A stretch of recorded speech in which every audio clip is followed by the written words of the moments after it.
Cost accounting में economic order quantity के लिए हमें इलस्ट्रेशन नंबर 3.5 को समझना है। A factory requires 1500 units of an item per month. देखिए इन्फॉर्मेशन हमको किस तरह की दी जाती है वो हमको यहाँ पर समझना है। एक फैक्ट्री को यहाँ पर जो रॉ मटेरियल है उसकी 1500 यूनिट की आवश्यकता होती है एक महीने में। तो ये जो हमको इन्फॉर्मेशन दी हुई है ये 1 मंथ की है, ये भी हमको देखना होगा। 1 मंथ रॉ मटेरियल रिक्वायरमेंट, ठीक है।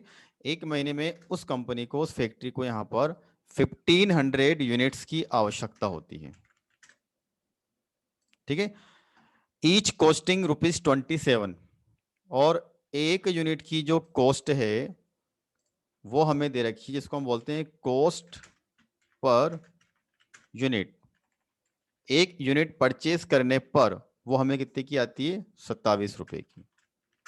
इसको शॉर्ट में बोलते हैं सीपीयू, कॉस्ट पर यूनिट, ठीक है। तो 1 मंथ की रिक्वायरमेंट हमको यहाँ पे दी हुई है 1500 यूनिट्स। एक यूनिट की परचेज करने पर वो कितने की आती है? 27, ठीक है। और क्या इन्फॉर्मेशन है? And the inventory carrying cost, the cost per order is ₹150।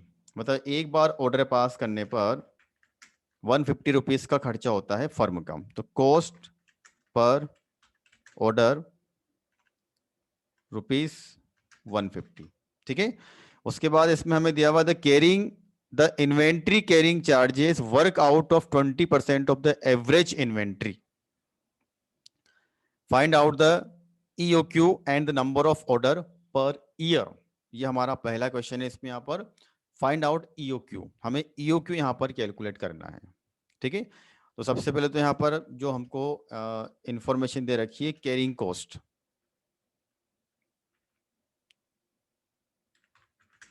Carrying cost per unit per annum.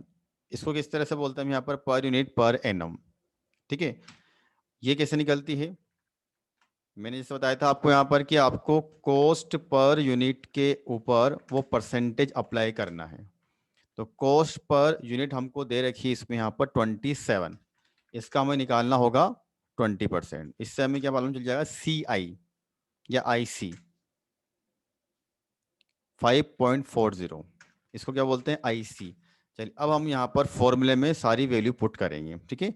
Economic order quantity हमको यहाँ पर कैलकुलेट करना है। तो EOQ का फॉर्मूला क्या होता है?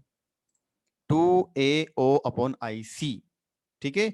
चलिए अब 2AO, 2 का मतलब 2 फिक्स है, कंफर्म इसमें। अब उसके बाद A का मतलब होता है annual requirement of raw material, कच्चे माल की वार्षिक आवश्यकता। तो यहाँ पर जो हमको इन्फॉर्मेशन दे रखी है उसमें ये जो 1500 यूनिट, ये एक महीने की रिक्वायरमेंट है, हमें चाहिए पूरे वर्ष की। तो रॉ मटेरियल पर एनम, एक साल में रॉ मटेरियल की कितनी इकाइयों की आवश्यकता रहेगी वो कैसे निकालेंगे हम? अगर हम इसको 12 मंथ से मल्टीप्लाई कर देते हैं, ठीक है, तो हमें यहाँ पर ये मालूम चल जाएगा कि एक साल में कितनी रॉ मटेरियल की आवश्यकता फैक्ट्री में लगती है। 18,000। तो आप देखिए यहाँ पर 2A, एक एक की जगह पे कितना लेना है आपको? 18,000 इंटू ओ का मतलब क्या होता है? Cost per order. एक बार ऑर्डर पास करने पर कितना खर्चा होता है, ठीक है। चलिए उसके बाद CI या फिर IC, तो carrying cost per unit per annum, वो आएगा इसमें यहाँ पर 27 रुपीज का 20%, ₹5.40। जब हमने इसको पूरा सोल्व किया तो सोल्व करने पर हमारा जो EOQ आता है, ठीक है, EOQ इकोनॉमिक ऑर्डर क्वांटिटी, वो यहां पर आती है 1000 यूनिट्स। कितना आता है? 1000 यूनिट। तो जो क्वेश्चन में हमसे यहाँ पर उनकी रिक्वायरमेंट है, सबसे पहले क्वेश्चन में हमसे क्या पूछा हुआ है इसमें यहाँ पर? कैलकुलेट या फिर फाइंड आउट EOQ, और हमने EOQ का यहाँ पर कैलकुलेशन किया। उसके बाद अगली जो रिक्वायरमेंट है वो क्या है? Number of order per year, एक साल में कितने ऑर्डर पास किए जाएंगे। जैसे कल मैंने आपको एक फॉर्मूला यहाँ पर समझाया था लास्ट लेक्चर के अंदर, नंबर ऑफ ऑर्डर का, ठीक है। तो नंबर ऑफ ऑर्डर का फॉर्मूला होता है ए अपॉन ई ओ क्यू। ए का मतलब हम जानते हैं एक साल में कितनी रॉ मटेरियल की आवश्यकता होगी, 18,000 इकाइयों की। अगर इसको हम डिवाइड कर दें ई ओ क्यू 1000 जो हमारा आया था अभी, तो हमको ये मालूम चल जाएगा कि पूरे साल भर में कितने ऑर्डर पास किए जाएंगे। कितने ऑर्डर पास किए जाएंगे? 18। ठीक है। चलिए अब यहाँ पर हम एक वेरिफिकेशन करते हैं। यदि मैं आपसे ऐसा बोलता हूँ कि हमें इस लेवल पर, मतलब वो 1000 इकाइयाँ अगर फैक्ट्री एक बार में मंगाती है, तो कंपनी की जो एसोसिएट कॉस्ट कॉस्ट है, जैसे मैंने कल आपसे कहा था कि 3 तरह की कॉस्ट होती है जब हम रॉ मटेरियल को मंगाते हैं। एक तो होती है मेन कॉस्ट, जिससे हम क्या बोलते हैं इसमें यहाँ पर, ओरिजिनल कॉस्ट। ठीक है। और दूसरा क्या होता है इसमें यहाँ पर, होल्डिंग कॉस्ट। और तीसरी इसमें होती है यहाँ पर ऑर्डरिंग कॉस्ट। ये हमने कल के लेक्चर में देखा था। मान लीजिए कि इसी क्वेश्चन में हमें वो तीनों कॉस्ट कैलकुलेट करना है। सबसे पहली कॉस्ट क्या होती है? Purchase cost. Cost per unit into number of unit purchase, जिसको हम बोलते हैं मेन कॉस्ट। दूसरी होती है होल्डिंग कॉस्ट, जिसका फॉर्मूला होता है ई ओ क्यू अपॉन 2 इंटू आई सी। तीसरी कॉस्ट इसमें होती है associate cost, ordering cost. Cost per order into total number of order. तो आइए अब हम यहाँ पर ये कैलकुलेशन करते हैं। क्वेश्चन के अंदर हमसे यहाँ पर पूछा हुआ नहीं, लेकिन फिर भी हम यहाँ पर कैलकुलेशन करते हैं कि ईओक्यू जो 1000 का लेवल हमको दिया हुआ है, ठीक है, उस लेवल पर कितना खर्चा कंपनी का होने वाला है। तो सबसे पहले मैं यहाँ पे कॉस्ट निकाल रहा हूं, होल्डिंग कॉस्ट। फॉर्मूला क्या है? ई ओ क्यू अपॉन 2। ई ओ क्यू अभी हमने कैलकुलेट किया 1000 अपॉन 2 इंटू इंटू आईसी। और आईसी अभी हमने निकाला था इसमें यहाँ पर 5.4। तो जब हम इसको सोल्व करेंगे, ई ओ क्यू अपॉन 2 इंटू आई सी। आई सी अभी हमने यहाँ पर कैलकुलेट किया है 5.4। एक बार देख सकते हैं आप, ये देखिए 5.4। ठीक है, 5 रुपीज 40 पैसा। जब हमने इसको सोल्व किया तो हमारी जो होल्डिंग कॉस्ट आती है वो आएगी 1000 अपॉन 2 इंटू 5.4। कितना आएगी? 2700 रुपया। एक और कॉस्ट हमको निकालनी है इसमें यहाँ पर, ऑर्डरिंग कॉस्ट। ऑर्डरिंग कॉस्ट का फॉर्मूला क्या होता है? Cost per order. तो एक बार में कितना खर्चा हो रहा है? 150 रुपया एक ऑर्डर पास करने पर। कितने ऑर्डर कुल मिलाकर के पूरे साल भर में पास किए गए? 18 ऑर्डर इस क्वेश्चन के अंदर। ठीक है। तो फॉर्मूले को हमने अप्लाई किया, कॉस्ट पर ऑर्डर, एक ऑर्डर पास करने पर कितना खर्चा होता है? 150 रुपया। तो 150 को मल्टीप्लाई करेंगे हम किससे? 18 से, 18 से। तो हमारा जो इसमें आएगा ऑर्डरिंग कॉस्ट 2700 रुपये। कितना आया? 2700 रुपया। और जैसा हम सबको मालूम है ई ओ क्यू, मतलब यदि हम प्रॉपर इस फॉर्मूले को अप्लाई करते हैं 2AO अपॉन आई सी, उससे जो इकोनॉमिक ऑर्डर क्वांटिटी निकलती है, उस लेवल पर होल्डिंग कॉस्ट और ऑर्डरिंग कॉस्ट हमेशा बराबर होती है। ठीक है। अब हम तीसरे नंबर की जो मेन कॉस्ट है उसको निकालते हैं, जिसको हम बोलते हैं परचेज कॉस्ट। क्या फॉर्मूला उसका? Cost per unit. क्या कॉस्ट है? 27 रुपया। ठीक है। इनटू पूरे साल भर में हम कितनी इकाइयां परचेस करने वाले हैं? पूरे साल भर में हम यहाँ पर 18,000 इकाइयां परचेस करेंगे। तो हम इसको मल्टीप्लाई कर देंगे 18,000 यूनिट से। तो कुल मिलाकर हमारी जो कॉस्ट आने वाली है परचेस के नाम पर, वो आएगी 4,86,000। ठीक है। अब हमको टोटल कॉस्ट यहाँ पे निकालनी है। तो टोटल कॉस्ट का फॉर्मूला क्या होता है इसमें? ऑर्डरिंग कॉस्ट 2700, 2,700 रुपया, प्लस होल्डिंग कॉस्ट 2,700 रुपया। जैसा हम सबको मालूम है ईओक्यू लेवल पर होल्डिंग कॉस्ट और ऑर्डरिंग कॉस्ट इक्वल होती है। ईओक्यू जो फॉर्मूला हम अप्लाई करते हैं और ईओक्यू निकालते हैं 1000 यूनिट्स, जो हमारी इस एग्जांपल में निकली हुई है, प्लस परचेस कॉस्ट कितनी है 4,86,000। तो टोटल कॉस्ट हमारी आती है इसमें यहाँ पर 2,700 प्लस 2,700 प्लस 4,86,000, 4,91,400, ये हमारी आती है इसमें टोटल कॉस्ट। कब? जब हम एक बार में 1,000 इकाइयां मंगाते हैं तब हमारी टोटल कॉस्ट आती है 4,91,400। ठीक है, चलिए अब आगे ध्यान से आप देखें, एक लेवल हमने यहां पर समझा है। अब आगे जो क्वेश्चन है उन्होंने क्या चेंज किया, देखिए। Would you accept a 2% price discount on a minimum supply of 1,200 units. इसका मतलब यह है कि यदि हम एक बार में 1,200 यूनिट्स मंगाते हैं, परचेस करते हैं, तो जो सप्लायर है वो हमको 2% का डिस्काउंट देगा प्राइस के ऊपर।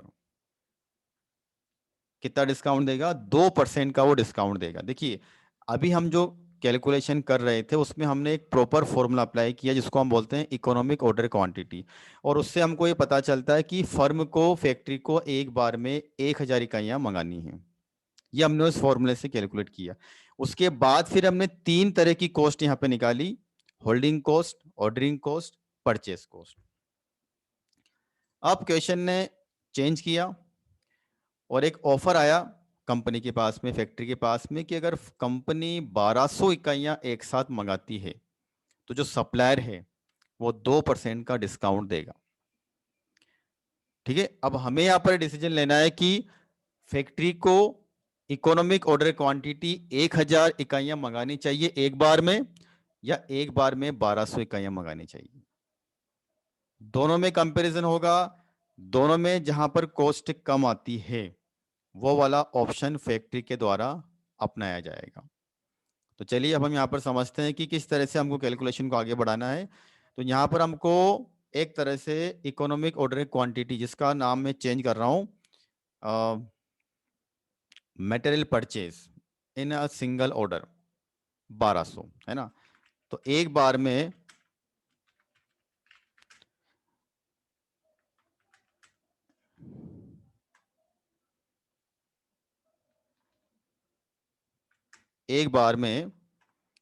मटेरियल कितनी परचेस की जा रही है? 1,200 यूनिट्स। अब हम इसको EOQ नहीं बोल रहे हैं, इसको हम यहाँ पर एक क्वांटिटी बोल रहे हैं, normal quantity. Normal quantity purchase by the firm in a single order. एक बार में फर्म 1,200 इकाइयां मंगाती है। ठीक है, ये हमको क्वेश्चन में दिया हुआ है। तो इससे क्या होगा, अब हमको फिर से 3 कॉस्ट निकालनी होगी। तो आप ध्यान से कैलकुलेशन देखें, यहां पर कॉस्ट के नाम में किसी प्रकार का मैं परिवर्तन नहीं कर रहा हूं। 3 तरह की कॉस्ट हमारे आने वाली है: holding cost, ordering cost, purchase cost. ध्यान से सुने, holding cost, ordering cost, purchase cost. ठीक है, तो सबसे पहले हम बात करते हैं होल्डिंग कॉस्ट की। जैसा हमको मालूम है, होल्डिंग कॉस्ट का फॉर्मूला क्या है, परचेस कॉस्ट का फॉर्मूला क्या है, और ऑर्डरिंग कॉस्ट का फॉर्मूला क्या है। ठीक है, तो ये 3 फॉर्मूले यहां पर मैं यूज कर रहा हूं। देखिए ध्यान से, देखिए, परचेस कॉस्ट हमारी मेन कॉस्ट, होल्डिंग कॉस्ट उसको होल्ड करने की कॉस्ट, ऑर्डरिंग कॉस्ट कितने ऑर्डर पास किए जाएंगे उसकी कॉस्ट। चलिए स्टार्ट करते हैं।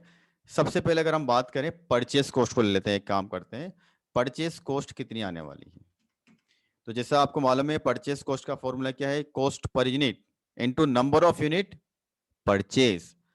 तो आप सबको मालूम है 27 रुपए एक यूनिट की कॉस्ट है, लेकिन सप्लायर हमको 2% का डिस्काउंट देगा। 2% का डिस्काउंट मिलने का मतलब ये है कि अभी वो आइटम हमको मार्केट में 27 रुपए का मिलता है, लेकिन अगर हम एक साथ 1,200 इकाइयां मंगाएंगे तो 2% का डिस्काउंट सप्लायर की तरफ से दिया जाएगा। इसका मतलब जो आइटम अभी हमको 27 का पड़ रहा है एक यूनिट, वो थोड़ा सा सस्ता पड़ेगा। तो हम क्या करेंगे, 27 रुपीज में से 2% माइनस कर देंगे, जिसको बोलते हैं डिस्काउंट। और ये डिस्काउंट इसलिए मिल रहा है क्योंकि कंपनी एक बार में 1200 यूनिट्स परचेस करेगी। कितनी? 1200 यूनिट। ठीक है, तो हमारे सामने एक नई रेट आएगी, हमारे सामने नई रेट आती है 26.46 रुपीस। जहां पहले एक इकाई को खरीदने पर कंपनी को 27 रुपए खर्च करने पड़ रहे थे, अब वो एक इकाई डिस्काउंट की वजह से कंपनी को पड़ने वाली है, फर्म को पड़ने वाली है 26 रुपया 46 पैसा। और कुल मिलाकर के साल भर में कंपनी ने कितनी इकाइयां परचेज की? 18,000। तो हमारी जो परचेस कॉस्ट है पहले के कंपैरिजन में कम होने वाली है। देखते हैं कितनी आती है।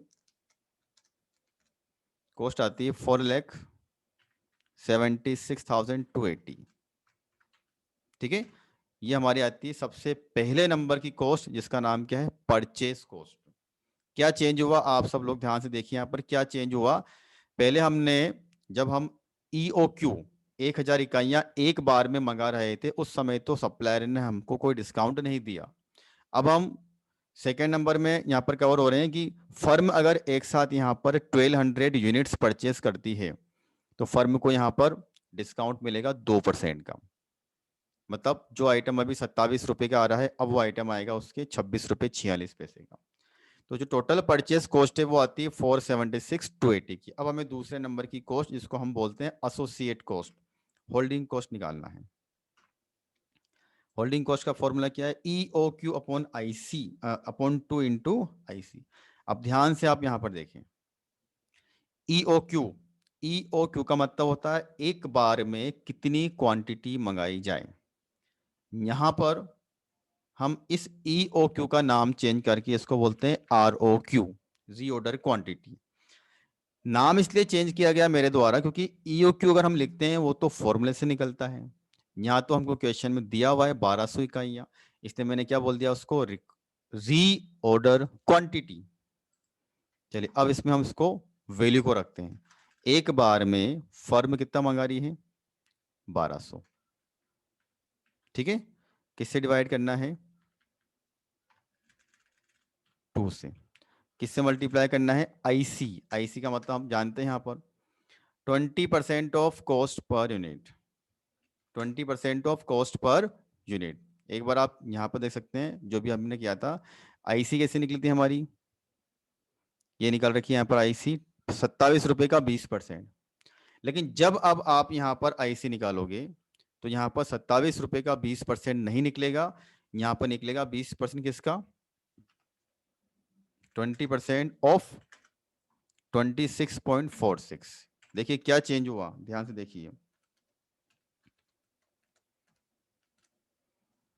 5.292 ये हमारी आती है IC। देखिए इसके पहले हमारी IC आ रही थी ₹5.4 और यहाँ पर IC कितनी आएगी? 5.292। चेंज किया हुआ, चेंज पर ध्यान दीजिए सभी। यहाँ पर क्या चेंज किया मैंने? IC का फॉर्मूला होता है कॉस्ट पर यूनिट के ऊपर एक परसेंटेज अप्लाई करते हैं। ठीक है, यहाँ पर कॉस्ट पर यूनिट अब 27 नहीं बची, कम हो गई डिस्काउंट की वजह से, तो हमारी IC भी नहीं निकलने वाली है। ठीक है, जब हम यहाँ पर IC निकालेंगे तो वो आती है हमारी 5.292। अब हम इसको फॉर्मूले को पूरा सोल्व करते हैं। जैसे हमने इसको सोल्व किया, हमारी जो होल्डिंग कॉस्ट है वो आती है 1200 अपॉन 2 इंटू 5.292। देखिए आप कॉस्ट आ रही है 3175.2। ये हमारी आती है होल्डिंग कॉस्ट। अब हमें तीसरे नंबर की कॉस्ट यहाँ पे निकालनी है, जिसका नाम होता है ऑर्डरिंग कॉस्ट। ऑर्डरिंग कॉस्ट का फॉर्मूला होता है cost per order into total number of order. ठीक है, तो कॉस्ट पर ऑर्डर, एक बार ऑर्डर पास करने पर 150 रुपये लगते हैं, इसमें कोई चेंज नहीं हुआ है। अब हमको निकालना है इसमें कुल मिलाकर कितने ऑर्डर पास हुए। अभी जो हमने इलस्ट्रेशन किया था उसमें 18 ऑर्डर हमने निकाले थे। कैसे निकले थे एक बार वो भी हम करके देखते हैं। A अपॉन EOQ, तो 18,000 इकाइयाँ एक साल में मंगानी है। एक बार में कितने मंगाते हैं? पहले हम एक बार में 1,000 इकाइयाँ मंगा रहे थे, अब कितने मंगा रहे हैं एक बार में? 1200। इसका मतलब कितने ऑर्डर पास करने होंगे? तो 18,000 को यदि हम 1200 से डिवाइड करें तो हमारे जो नंबर ऑफ ऑर्डर हैं वो आते हैं 15। तो 150 इंटू 15, देखिए पहले कितना आ रहा था नंबर ऑफ ऑर्डर, 18। तो हमारी जो कॉस्ट है, ऑर्डरिंग कॉस्ट, वो आती है 2250 रुपया। अब आप चेक करिए टोटल कॉस्ट को। तो टोटल कॉस्ट किस किस से मिलके बनती है? Purchase cost plus holding cost plus ordering cost. तो परचेस कॉस्ट हमारी इसमें 4,76,280 plus holding cost 3,175.20 plus ordering cost 2,250। इनका हम टोटल करते हैं।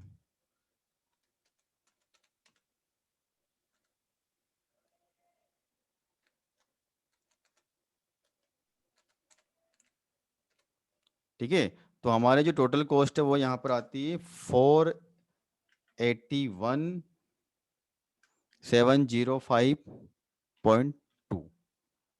ठीक है, अब हमें कंपेयर करना है। यदि फर्म फैक्ट्री एक बार में 1200 इकाइयाँ मंगाती है तो उसकी टोटल कॉस्ट आती है 4,81,705।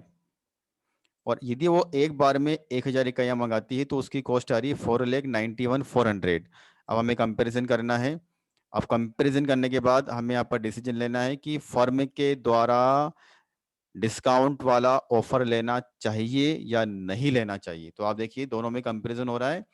विदाउट डिस्काउंट कितनी कॉस्ट आ रही थी हमारी, मतलब अगर हम ईओक्यू की हेल्प से टोटल कॉस्ट निकालते हैं तो कितनी आ रही थी? 4,91,400, 4,91,400 रुपया।